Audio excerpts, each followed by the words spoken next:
बिस्मिल्लाहिर्रहमानिर्रहीम। Dear student, अस्सलाम वालेकुम and welcome again to your online English classes. आपके ऑनलाइन क्लासेस के अंदर हम पिछले जो 3 या 4 लेक्चर्स हमारे हुए हैं उसमें हम डायरेक्ट और इनडायरेक्ट को डिस्कस कर रहे हैं। उसको हमने ओवरऑल समझने की कोशिश की है। मैंने आपको हर तरीके से और हर सेंटेंस के जो टाइप्स है उसको अलग अलग करके मैंने आपको समझाने की कोशिश। I tried my level best to make you understand direct and indirect या नरेशन जिसको हम कहते हैं। आज बेटे हम एक्सरसाइज के अंदर आपके जो क्वेश्चंस है या जो लाइंस है उसको हम चेंज करने की कोशिश करते हैं। ये आपके बुक का पेज नंबर 174 है, ग्रामर की किताब है 10 क्लास की, और पेज नंबर 174 के ऊपर एक एक्सरसाइज है। ये गालिबन इस नरेशन के बुक के अकॉर्डिंगली ये बनता है एक्सरसाइज नंबर 4। फर्स्ट 3 एक्सरसाइज हम क्लास में ही कर चुके हैं, वो हमारे लेसन प्लान में कंप्लीट हो चुके हुए। ये जो लास्ट जो 2 एक्सरसाइजेज हैं, आज हमारी कोशिश होगी कि हम दोनों एक्सरसाइज को कर लें अगर टाइम होता है, नहीं तो हम 20 मिनट्स के अंदर फर्स्ट एक्सरसाइज को इंशाल्लाह कंप्लीट करने की कोशिश करेंगे। ये जो एक्सरसाइज है ये एक्सक्लेमेटरी सेंटेंसेस की एक्सरसाइज है। एक्सक्लेमेटरी सेंटेंसेस मैंने आपको बताया था कि वो जुमले होते हैं जिसमें आप सडन फीलिंग या इमोशन को शो करते हैं। Exclamatory sentences are those kind of sentences in which you show your sudden feelings और इमोशन। अचानक जो उभर के आने वाले इमोशंस है, फीलिंग्स है, इनको शो करने के लिए आप जो जुमले इस्तेमाल करते हैं उनको एक्सक्लेमेटरी सेंटेंस कहते हैं। ये हुर्रा अला से, या कभी कोई खूबसूरत आप चीज़ देखते हैं तो आप कहते हैं कि wow what a beautiful car, या आप कहते हैं look what a pretty bird is this, कितना खूबसूरत परिंदा। इस तरह के जो जुमले होते हैं वो क्या एक्सक्लेमेटरी सेंटेंस। कभी कभी जो ऑप्टेटिव सेंटेंस है वो भी इसके अंदर आ जाते हैं। तो हम देखते हैं इसके अंदर जो जुमले हैं 10 इसके अंदर सेंटेंसेस हम कोशिश करेंगे इसको हम इनडायरेक्ट फॉर्म में चेंज करें। मैं सिर्फ यहाँ पे उसका इनडायरेक्ट फॉर्म लिखूंगा, डायरेक्ट फॉर्म आपकी किताब के अंदर लिखा है, मैं इसको जस्ट रीड करूँगा और उसका इनडायरेक्ट फॉर्म में यहाँ पे लिख के आपको समझाऊँगा। बेटे यहाँ पे लिखा हुआ एक्सरसाइज नंबर 4 है बुक के according, change the following into the direct form of narration. आपने इसको indirect form of the narration आपने डायरेक्ट में यहाँ पे लिखा हुआ है, इनडायरेक्ट फॉर्म में आपने चेंज करना है। मैं एक एक करके इसको चेंज करता जाऊँगा। आपने इसको गौर से देखना है, इसको अंडरस्टैंड करने की आपने कोशिश करना है। यहाँ पे फर्स्ट जुमला लिखा हुआ है she said to her father may you live long. She said to her father may you live long. यहाँ पे एक लड़की है उसने अपने फादर के लिए विश किया है मे यू लिव लॉन्ग। मे आपको पता है कि माइट में चेंज होता है, हम इसको लिखेंगे she prayed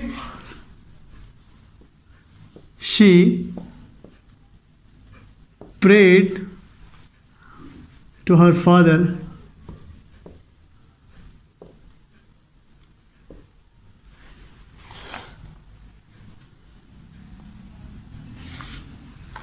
that he might live long। ठीक होगा, इसके होगा she said may you prosper। तो क्या होगा she wished that I might prosper। I might prosper। ठीक है, she wish that I might, यहाँ पे मे था तो आपने मे को किस में चेंज किया, माइट के अंदर चेंज कर दिया। बाकी जो चेंजेस होंगे वो अकॉर्डिंगली हो जाएगा। थर्ड जुमला है बेटे यहाँ पे the mother said to her daughter may Allah bless you with a son. ये भी ऑप्टेटिव सेंटेंस है, उसको दुआ दी है। तो क्या होगा the mother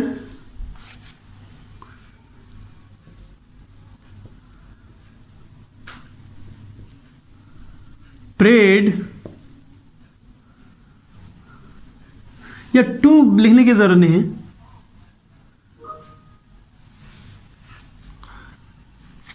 prayed that her daughter that Allah might bless her daughter, या हर लिखें with a son। फोर्थ जुमला है she said would that my father were alive. Would that का मतलब होता है एक काश। शी सेड उसने कहा would that my father were alive, एक काश मेरे फादर जिंदा होते। बेटे इस तरह के जो जुमले हैं जिसमें आप अपनी हसरत का इजहार करते हैं या कंडीशनल सेंटेंस के अंदर जो आते हैं, तो वहाँ पे सिंगुलर के साथ भी आप वॉज की जगह पे वर का इस्तेमाल करते हैं। जब आप विश का इजहार कर रहे होते हैं तो वहाँ पे फादर के साथ वैसे वॉज आना चाहिए था, लेकिन यहाँ पे वर का इस्तेमाल किया गया है क्योंकि विश में ऐसा ही करते हैं। For example I wish I were the president of Pakistan, हो गया दैट वॉज। आई के साथ वैसे वॉज आता है, लेकिन यहाँ पे कंडीशनल सेंटेंस के अंदर कुछ खास सेंटेंसेस के अंदर जो सिंगुलर सब्जेक्ट है उनके साथ भी क्या आता है, वर आता है। तो यहाँ भी यही है, she said would that my father were alive, एक काश मेरे अबू जिंदा होते, इसका तर्जुमा ये है। तो ये होगा she wished that, she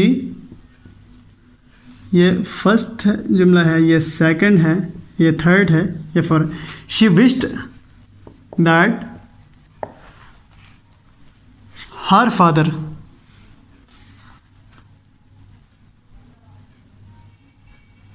that her father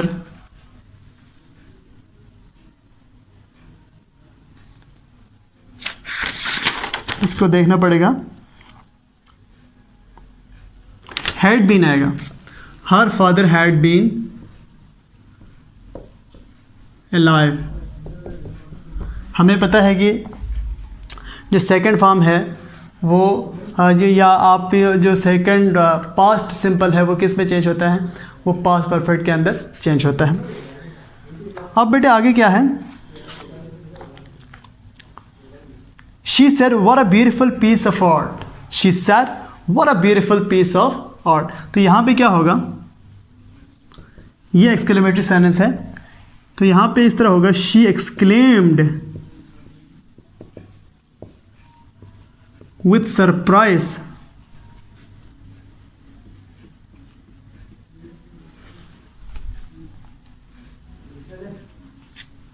that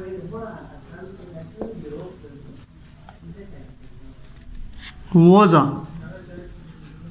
beautiful piece of art,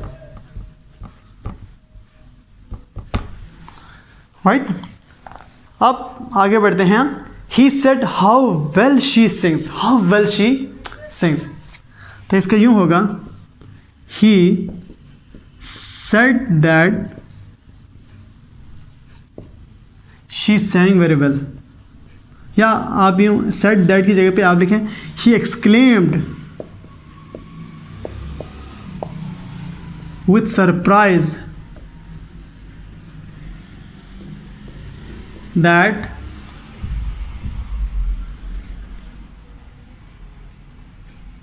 she sang very well। sing किस में चेंज होगा, sang very well।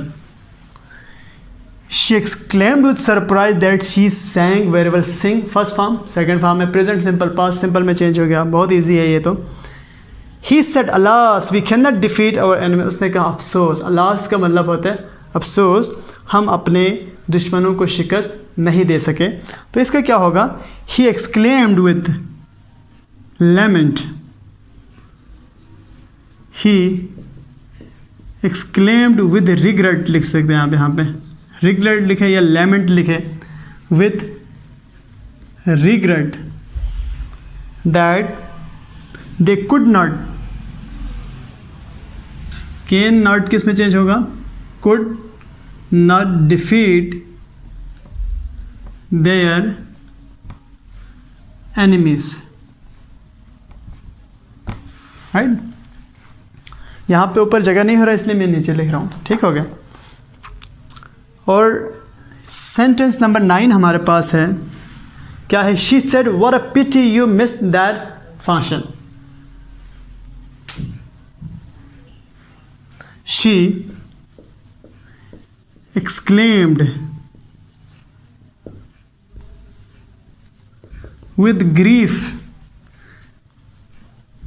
गम की कैफियत के लिए आप ग्रीफ भी इस्तेमाल करते हैं, सोरो भी इस्तेमाल, SORROW या GRIEF, ग्रीफ, दोनों सही है।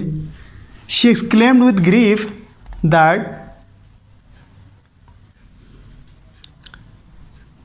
I had missed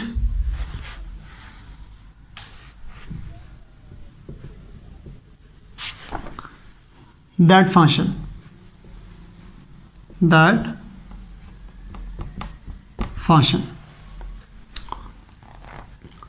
और एंड पे जो सेंटेंस है हमारे पास, सेंटेंस नंबर 10 है, वो ये है, he said hurrah I have won the medal. तो इसकी क्या होगा, ही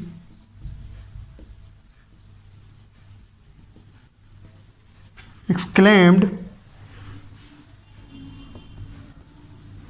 with जॉय। हुर्रा जहाँ पे है तो वहाँ पे आप या जॉय लिखें या डिलाइट लिख सकते हैं, या सरप्राइज तो नहीं लिखेंगे, जॉय या डिलाइट ही लिखेंगे। हमने जॉय लिख दिया। दैट ही हैड विन का सेकेंड फॉर्म वॉन है, सेकेंड फॉर्म है तो हम उसको पास्ट परफेक्ट में लेके जाएंगे। He had won the medal. He exclaimed joy that he had won the medal। तो हमारा ये एक्सरसाइज यहीं पे एंड होता है। ये इस एक्सरसाइज के अंदर सिर्फ 10 सेंटेंसेस हैं।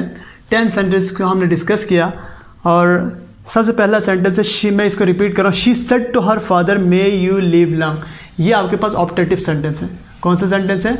ऑप्टेटिव सेंटेंस जब होते हैं तो हम यहाँ पे प्रेड लिखते हैं। She prayed to her father that he might live long. Prayed दुआ करने को कहते हैं, या विश्ड कह सकते हैं, या हम क्या कह सकते हैं, विश्ड कह सकते हैं। दूसरा क्या होगा, she said may you prosper. May you prosper यहाँ पे फिर दुआ की है, ऑप्टेटिव सेंटेंस, तो हम क्या लिखेंगे, she wished that I might prosper. She wished that I might prosper. हाँ, तो यहाँ पे थर्ड जुमला है, the mother said to her daughter may Allah bless you with a son. ये भी ऑप्टेटिव सेंटेंस है, तो हमने बनाया the mother prayed that Allah might bless her with a son, या यू की जगह पर हर डॉटर भी लिख सकते हैं। हाँ, और फोर्थ जुमला हमारे पास है, she said would that my father were alive.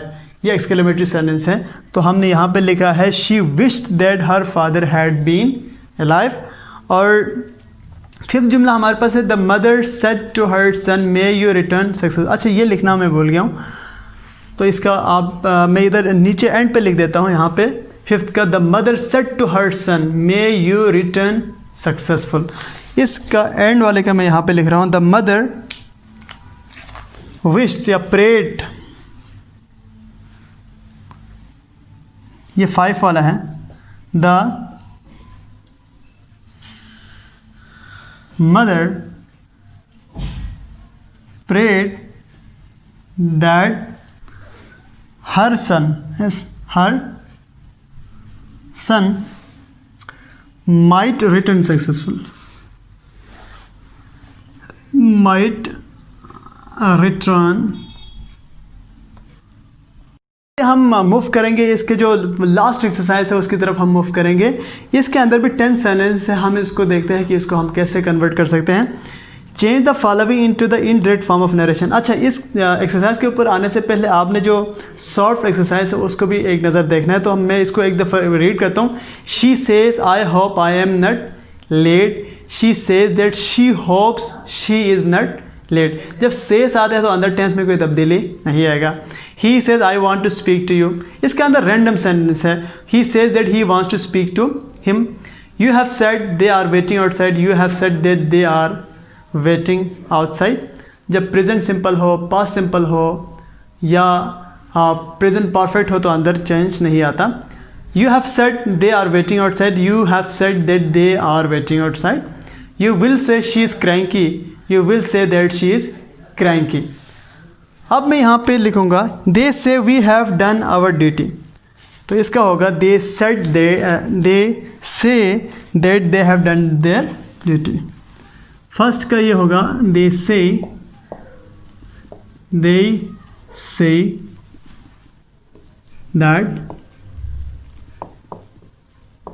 They have done their duty, right. अंदर टेंस चेंज नहीं होगा, यहाँ पे से है इसलिए अंदर पहले भी प्रेजेंट का परफेक्ट था तो अब भी इनडायरेक्ट के अंदर भी प्रेजेंट परफेक्ट ही रहेगा। She says we have shifted to another house. She says that, she says that they have shifted to another house. The teacher will say you have done your work very well. The teacher will say that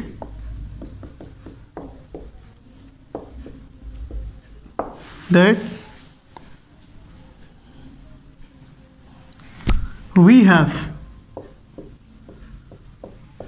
done our work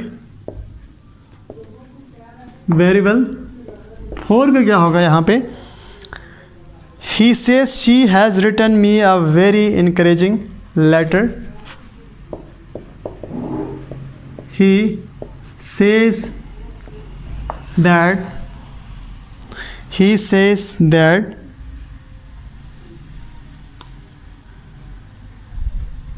she has written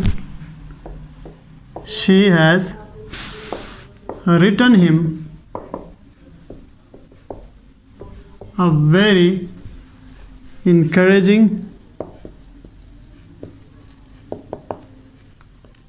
letter। encouraging का मतलब होता है हौसला अफजाई करना। फिर जुमला बेटे हमारे पास है she says we love and respect our neighbors very much। 5 she says that they love and respect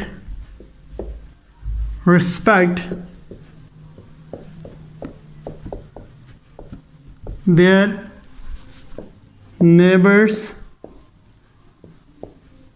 very much। और 6 वाला हमारे पास जो जुमला है वो है she has said she is ready to accompany us to Karachi। she has said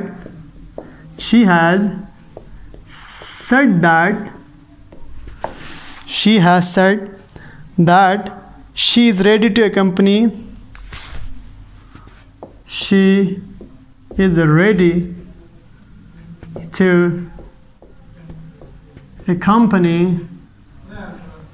us to Karachi. ये बेटे लास्ट एक्सरसाइज के जो है ना 10 सेंटेंस है उसमें से हमने कितने किए हैं? 6 किए हैं। बाकी जो 4 एक्सरसाइज के जो सेंटेंस है वो क्या करेंगे वो आपने करना है, ये आपका होमवर्क है बेटे। आज हमने तकरीबन 3 या 4 लेक्चर्स के अंदर डायरेक्ट इनडायरेक्ट को समझने की कोशिश की, इसको अंडरस्टैंड करने की कोशिश की। हमने हर सेंटेंस को या टेंसेस को अलग अलग करके इसको पढ़ लिया। अब बेटे आपकी गिरफ्त इसके ऊपर तब मजबूत होगी जब आप ख़ुद इसको जो है ना वो प्रैक्टिस करेंगे। जब तक आप इसको प्रैक्टिस नहीं करेंगे आपकी गिरफ्त इसके ऊपर मजबूत नहीं होगी। तो आप क्या करेंगे, आप इन एक्सरसाइज के जो जुमले हैं इनको बार बार आप प्रैक्टिस करें और प्रैक्टिस करके आप किसी से चेक करवाएं। या आप यूँ कर सकते हैं कि जब आप लॉकडाउन के बाद आएंगे तो आप प्रैक्टिस करके रखें, बाद में आके आप अपने टीचर से चेक करवा सकते हैं। But practice is very very important. So it's enough for today. Thank you so much. अल्लाह हाफ़िज़।